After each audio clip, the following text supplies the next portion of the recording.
Wow, that is some spicy spice. All right, so what's going on? Today we're going to investigate impeachment. Everyone's always about that investigate 311 jazz, so I thought I'd do an actual investigation on the current impeachment jazz. Crazy! All right, so what's been going on? Trump's been impeached by the House of Representatives. They sent out these articles of impeachment over to the Senate. They say he's obstructed Congress and for abuse of power. Now, Republicans might say, those aren't real crimes, but the way he's doing them, they sure are. They sure are, buddy. So now Trump is going to trial tomorrow, Tuesday, in the Senate. The trial will decide whether or not he's removed from office. So today what we're going to do is basically discuss all this stuff. If you have no idea what's going on, this should help you. So, boom, here we go. So, right now, it's super unlikely that Trump will actually get removed from office. But either way, he's been formally impeached with like a little asterisk on his record that says, you've been impeached, son, so welcome to the impeachment club. So why does any of this matter? Well, it's not good when a president gets impeached. It means that the president's behavior has crossed a line, and there's no other way to deal with that behavior besides impeachment. So, also, you might want to keep in mind some of what Trump is accused of doing seems real bad. Like, real bad. Not just makes us look bad, but is actually fundamentally undermining democracy. So, what happened? What is this all about? You might have heard of some of this, so bear with me. Trump illegally, and it's been confirmed now by a government watchdog organization, Trump illegally held aid that had been apportioned by Congress to the Ukraine, money to help the Ukraine. Trump held it, so even though Congress said, this is for them, Trump said, no, mine, keep it. And he didn't let that aid go out. That was illegal. He's not allowed to do that once it's supposed to go from Congress to a country.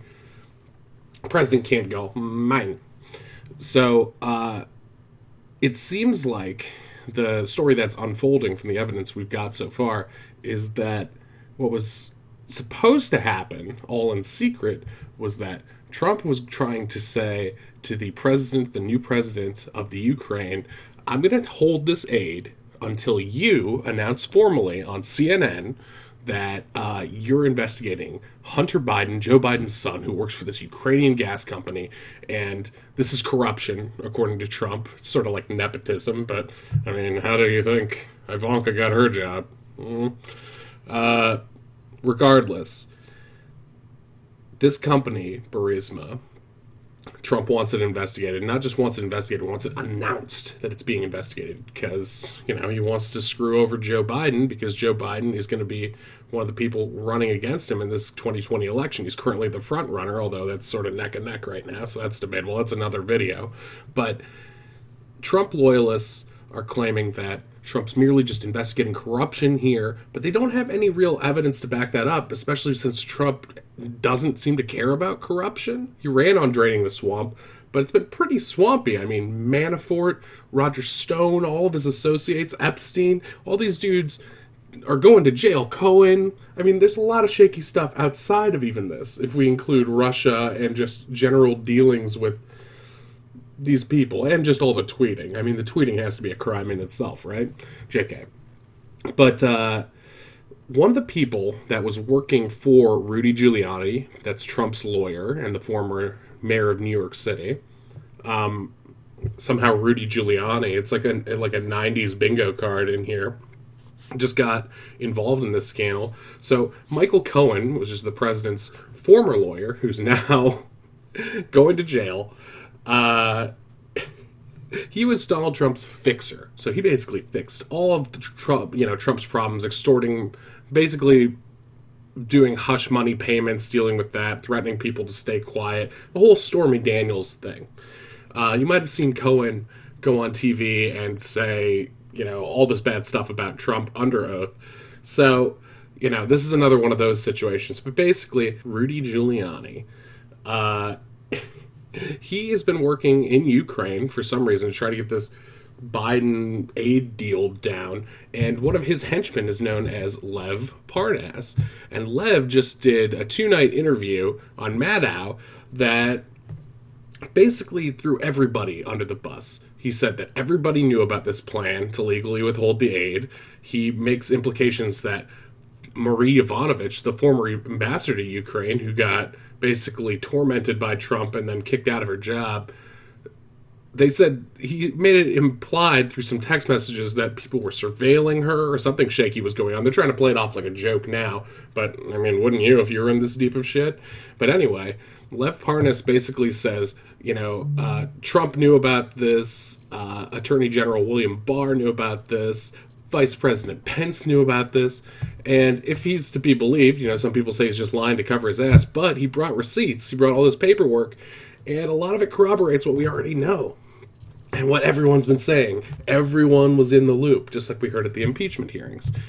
So, this seems pretty damning for the president. There's also some talk now about not filming everything that happens in the impeachment trial itself and keeping it like closed doors. I think because of the big bombshell that this Lev Parnas testimony just blew into this story, they don't want any cameras in the trial, so Republicans are trying to keep the cameras out, which is like, well, if you don't want anyone to see what's happening, it sure seems like you're hiding something.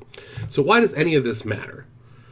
Basically, it's illegal for the president to withhold aid, especially if it's been, already picked by Congress to be delivered. And the scandal also suggests that Trump is willing to do whatever he can to affect the outcome of the 2020 election. He'll investigate his rivals. He will pressure a foreign country to investigate his rivals.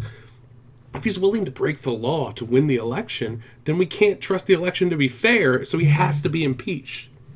It's the only way. He is threatening, even if he's clumsy at doing it, he's saying basically that if he gets away with this, he's going to do worse shit. Because he started this new plan the day after he felt he was exonerated by Mueller, even though that's not the case.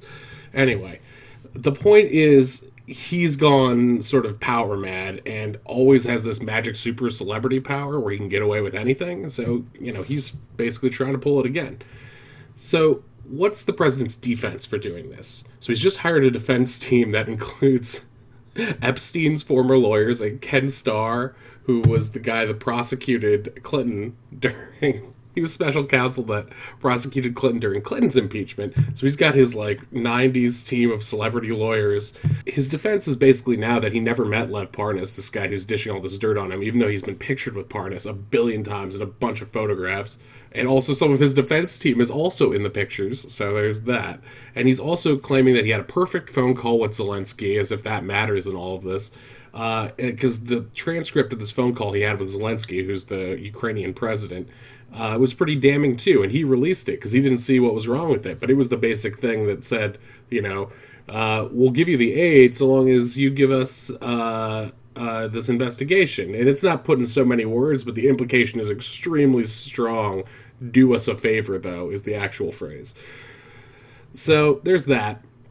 But basically the Republicans are saying, yeah, this is all a partisan witch hunt, so we can't look at any of the evidence. Let's try to get through this. They don't want to call witnesses during the trial. What's a trial without witnesses? But they don't want it because they want as little of this information getting to the American public as possible. And so they're going to lie, deny, which is the Trump playbook. We're not corrupt. You're corrupt. You did it. Everything that we did wrong, you did wrong before, so it's okay. And it's like, well, if we did this stuff that was bad, then that should be investigated too. We agree with you. If Hunter Biden did something wrong and there already have been investigations that have concluded that he did not, then if he has, then by all means, take him down. That even frickin' matters. But they don't seem to see the difference between the president abusing his office, abusing power, and, some private citizen getting into a nepotized job. It's mind-boggling. So why should you care about any of this nonsense? The 2020 election's in November, and there are a bunch of factors here that could affect it. Will Trump's attempted investigation of Biden affect Biden's chances? He's currently the front runner in the Democratic Party. If any of this, delivers an actual scandal about Biden, that could be a huge thing for the election. It could benefit Trump. If the Democrats somehow successfully prove the point that the president did commit criminal wrongdoing or impeachable offenses, and the tide turns and Republicans start to believe it, how deep will it go? Pence is implicated, AG Barr is implicated, but they both step down. Is there a scenario where both Pence and Trump leave office and then Nancy Pelosi, who's next in line, becomes president?